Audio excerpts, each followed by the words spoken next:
Every single year, you have an exact 10% chance of winning your fantasy league if you're in a 10-team league. Now, let's say that you're a way better player than the majority of your league mates, so that gives you another 5-10% or something like that. Well, the reality is that every single year, with injuries that happen, players that underperform, those chances get even back out to 10. So realistically, what you have to do every single year is you need to find a draft strategy that gives you an undisputed edge in every single year in fantasy football. And this strategy is tried and true. It's called stacking. Now, if you have not heard of stacking, we will go through that here in a minute because it is one of these strategies right here that is so tried and true over years and years of fantasy football that if you're not utilizing it, you really need to start utilizing it. So just make sure to go down there, drop a like on this video, subscribe to the channel to show your support. And I will say this, guys, I'm coming up on 20,000 subscribers thanks to you guys. You guys have been great. When we hit 20,000 subscribers, I'm going to give away some free hats. And this is a special free hat because it is the new Fantasy Football Roundup trucker hat. I will give 5 random people who go down there, drop a like on this video, are subscribed to this channel, and give me their hottest take for 2025 fantasy football when I hit 20,000 subscribers. I will look back on this video and pick from this video if you comment. So go down there, drop a like, subscribe, and give me your hottest take for 2025. Now again, let's get into the concept for those who don't understand it. What is stacking, right? Well, stacking essentially is going to be when you have a quarterback in your fantasy team that is on the same NFL team as a wide receiver. So for an example, right, you get like a Joe Burrow and a Jamar Chase on the same team. Well, last year that paid off really big, and we will go through exactly how well it paid off in just a couple of minutes here. But that is the idea of stacking, having a quarterback and a wide receiver on the same NFL team and on your same fantasy football team. Now, the idea behind it is that you are able to maximize elite weeks from both players if they both hit, because the beauty about when a quarterback hits in fantasy football, he's going to be finding wide receivers more often than not. And those wide receivers in fantasy are also going to have big weeks. So if you have your quarterback and your wide receiver both go off for 30 points, that's 60 points between the two players. Just 2 players, mind you. Now, many people assume that this is only a best ball strategy, and I gotta tell you, it couldn't be further from the truth. Just think about this one logically for a second. When you're able to get 2 players that are able to provide that level of upside, you're going to see what I'm going to go through here, and it's going to blow your mind if you haven't thought about it this way. So here were some top tier examples in 2024, right? Obviously, the big one is going to be Jamar Chase and Joe Burrow, as I alluded to just a couple minutes ago. So just to give you an example, let's just look at a couple weeks where both of these players went off and gave you elite fantasy production. So let's look at week 3 in fantasy. You can see both of their game logs on the screen right now. And what they did in week 3 was they combined for 52.2 combined points in a half PPR format. Again, that's actually on the lower end of what they did in 2024. They were elite in other weeks as well. Week 5, 71.1 combined points between 2 players. Just think about that for a second. 2 players basically gave you 35, 36 points apiece in your fantasy football league. And in week 10, 83.6 combined points. I mean, the upside that those 2 in particular gave you was incredible. Now, let's say that you weren't able to get Jamar Chase, but you were able to get T. Higgins last year with Joe Burrow. Well, in week 5, 59.6 points combined between the 2 guys in 2024. So these 2 guys, the wide receiver 2 on a team and the quarterback 1, they were still giving you elite upside in week 5. How about week 11? 54.3 combined points. That was the lowest of the bunch. And then week 17, if you do not remember, this won me $19,000 last year playing Underdog because I had Burrow and I had T to give me a big, big win in Underdog Best Ball. Week 17, they combined for 71.6 fantasy points in a half PPR format. That's crazy, guys. So this basically goes to show you a couple different things. It goes to show you the upside of an elite wide receiver one in fantasy, like Jamar Chase, with a great quarterback in fantasy. But it also goes to show you the wide receiver two on a good team with a good quarterback also has elite upside with a stack as well. So let's go through an example really quick, right? If the rest of your lineup scored 10 points each in Jamar Chase and Joe Burrow's Week 10 performance, which was 83.6 combined points. So if the rest of your team just scored 10 points apiece, your score that week would have been 130.6 fantasy points in a half PPR format. And by the way, that doesn't even include kicker and defense right there. So let's say that you got another 10 combined from those two as well, and that's on the lower end, by the way. 130.6 plus 10, 140.6. In all likelihood, you're going to win that week.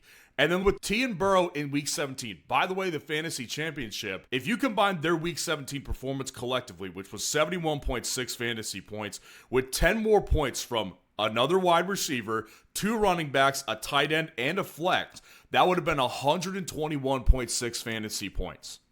You're going to win your week if you're able to hit on a great stack in fantasy football. Now let's look at another option last year, which was Jalen Hurts and A.J. Brown. Now the reason I'm highlighting this one is because they cost a lot. Like, you had to get these guys very early in your fantasy drafts last year, and there were mixed results. It was definitely not as good as the Burrow and T and Jamar stack that we just went through. Jalen and AJ in week 1 had 38.8 points combined. Now again, that's still really dominant level performances. That's almost 20 points apiece from each fantasy player. Week 6, 42.5 points combined. And week 15, 49.1 points combined between the two players. So again, you're not getting that elite level upside like you were getting from Burrow and from Chase and from T. Higgins, but you are still getting really good upside, almost 25 points apiece in week 15 alone from both those two guys. So those were more expensive options. Jalen Hurts, A.J. Brown, Joe Burrow, Jamar Chase, T. Higgins. There were more expensive options in 2024. But the reason why stacking is so tried and true and so effective in the history of fantasy football is you don't always have to spend up on an elite stack to get that level of upside. Here were some cheaper options in drafts in 2024 and what they were able to do for your team. Baker Mayfield and Mike Evans, for example. Baker was like a back of the draft type of quarterback in 2024. And Mike Evans was like a third-round pick last year. Well, in week 1, they combined for 50.3 fantasy points. They came right out of the gate swinging, man. Then in week 4, they had 48.3 combined points. And in week 15, they went off. 61.4 combined points for your fantasy team in week 15, the first week of the playoffs. They gave you basically 30 points apiece.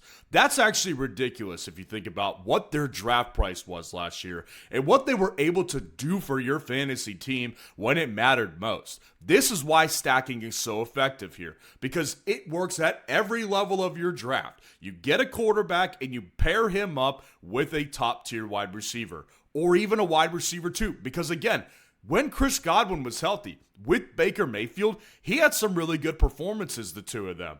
Week 1, combined points, 48 between the two. Baker Mayfield and Godwin in week 2, 41 combined points. And in week 6, 58.9 combined points between a quarterback 1 and a wide receiver 2. And lastly, one of my favorite all-time, and we will definitely discuss them later, is Goff and Amon-Ra St. Brown. This one is always cheap. Not because Amon-Ra St. Brown's cheap. He's an expensive player to get in drafts every single year. But Jared Goff as a quarterback has always been a mid to late round quarterback you could get in your fantasy drafts. And he always consistently provides you great upside. Week 4, man, 44.5 combined fantasy points. That's on the low end right there. Because then when you look at week 11, 67.8 combined fantasy points. That right there is freaking massive for your team. Again, at a pivotal part in the season when you're fighting for playoff seeding. And then week 15, 71.4 fantasy points between the two players. That's insane. Like, that's what I am saying to you guys, is that if you actually start to look and just break it down, stacking a pass catcher with a quarterback gives you an elite edge if you hit on the right ones. Because we also must acknowledge as well that it's not always going to be the case where you hit on both those players. Like, for example, a stack last year like CJ Stroud and Nico Collins. While Nico Collins was very good when he played in individual weeks, he did miss time, and CJ Stroud, as many know, just had a really bad fantasy season.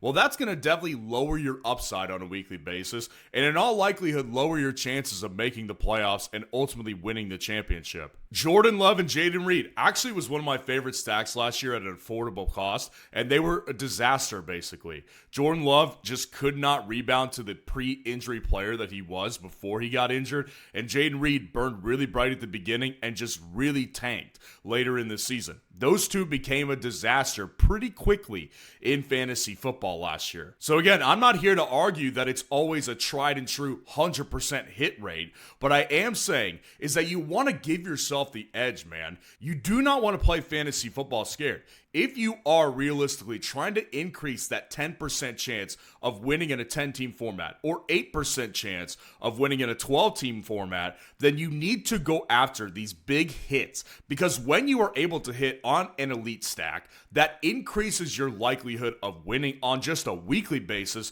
by leaps and bounds when you can get 70 points or more between just two players on your fantasy team. So again, this is more than just a best ball strategy right here. But I will say, if you do want to get in on Underdog Best Ball and give this a try, this is a great offer that Underdog is doing right now. All you have to do is play just $5, and you're going to get $50 in bonus funds when you sign up with code FFR. So you basically go down there in the comments, grab the link that's there, and use code FFR to get into a Best Ball Mania draft, which is $25. Maybe you don't want to do that. The Puppy 3 is about to close. That's a $5 draft. Either way, if you play at least $5, you're going to get $50 back. So I would recommend doing it because, like I said, I won $19,000 last year on Underdog playing best ball. It's a lot of fun, and you can practice these kind of strategies because they work in best ball too.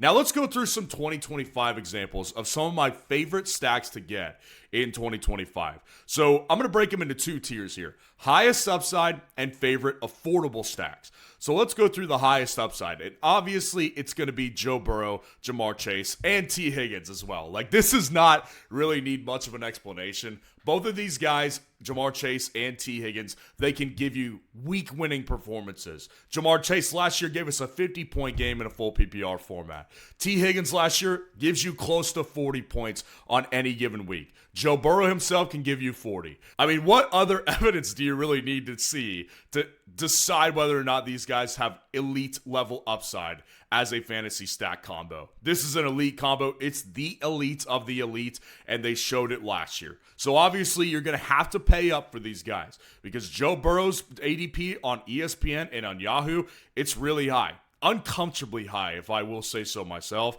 And Jamar Chase obviously being the 101, and T. Higgins basically being a second-round draft pick in most fantasy platforms at this point. So you will have to pay up, but there is no question that this one could be an enormous hit for your fantasy football team if you got just two. But if you got three of these players on the same team, man, you got massive upside on a weekly basis. Jalen Hurts and A.J. Brown. That's also going to be a very controversial one, I would say. But I still do believe they have a really high ceiling this year.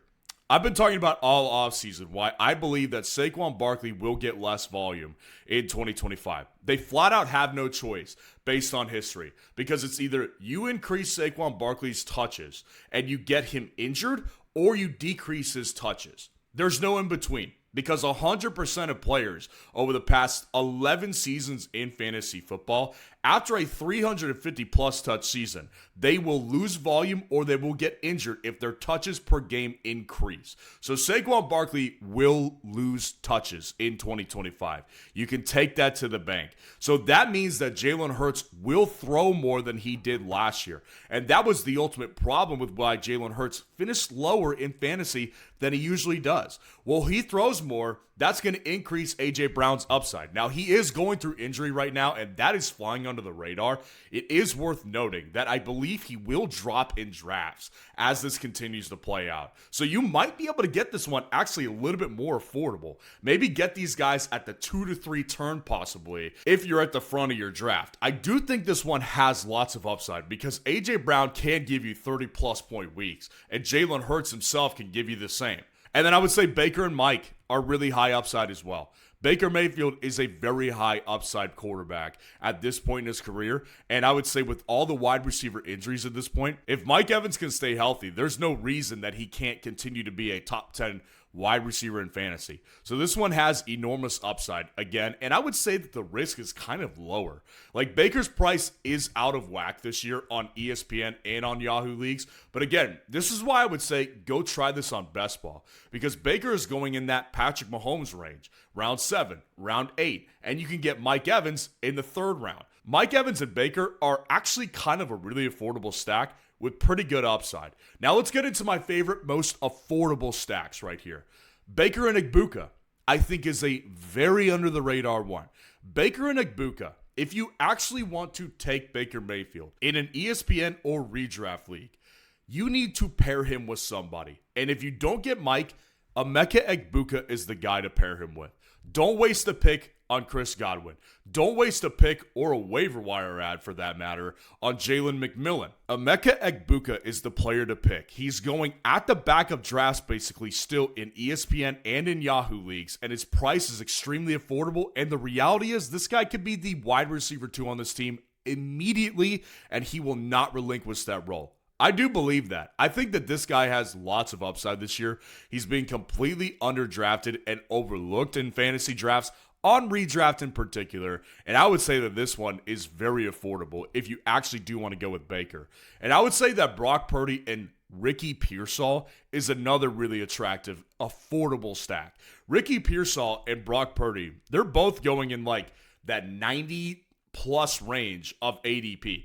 Brock Purdy, you can get him, again, in like the 8th round, the 9th round in sometimes. And Ricky Pearsall, you can get him even later. But I would say that Ricky Pearsall is the best bet to go within that wide receiver room if you want to go with Brock Purdy, who, by the way, is pretty consistently a top 10, top 12 quarterback in fantasy football. This one provides pretty good upside on a weekly basis if Ricky stays healthy. And I would say that these guys, at their cost, it's a really worthy swing. Jared Goff and Amon-Ra St. Brown, this one's my favorite. And honestly, it's kind of wild because all I see every year is people telling me why Jared Goff won't be as good in fantasy as he was last year. Just keep on that same message because all it does is continue to work, and we highlighted it earlier in this video. Jared Goff is basically going as low as I can remember since he became a Detroit Lion. Aside from that year he first got there, Jared Goff is the quarterback 15 in most fantasy platforms. You can get him at the literal end of your draft in an ESPN league. Now again, you will have to spend up on Amon-Ra St. Brown, but just getting Jared Goff's cost alone is a massive upside play. If you end up going with Amon-Ra St. Brown in your 1st round, in your 2nd round of your fantasy draft, wherever he falls. But this one is a great upside play, and it becomes really affordable when you can get Goff at the back of your draft like you can this year. Trevor Lawrence and Brian Thomas Jr. I think is a really interesting one to go for. Now, obviously, you're going to have to pay up for Brian Thomas Jr., but Trevor Lawrence is basically going undrafted. You could get this guy on the waiver wire. And by the way, you want to play smart on the waiver wire? Use the waiver wire tool that is brand new to the fantasy football industry. This has never been brought to the space. So instead of waking up at 3 in the morning to go get your players priority ads, we've automated that process for you so you can sleep through the night.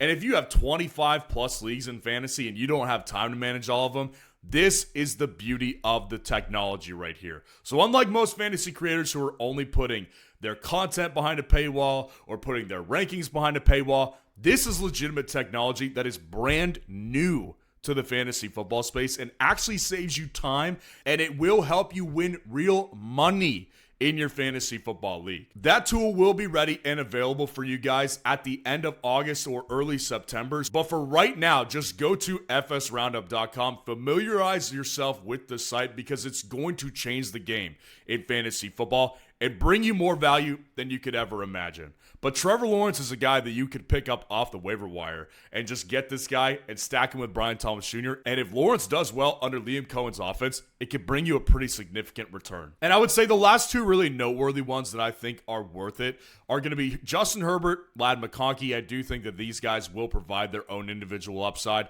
Again, I have a very soft spot for these guys in my heart because they did help me win $15,000 last year on Underdog. And then Jordan Love and Matthew Golden, I would also say, are one to look out for. Jordan Love definitely could be on a resurgent year in 2025. And Matthew Golden, at this point, I would probably say is the best bet to get as the wide receiver 1. So again, let me know what your hot take is. Like the video, subscribe to the channel for a chance to win a free hat. And if you want to see the top 30 running back rankings in 2025 fantasy football, click on this video right here.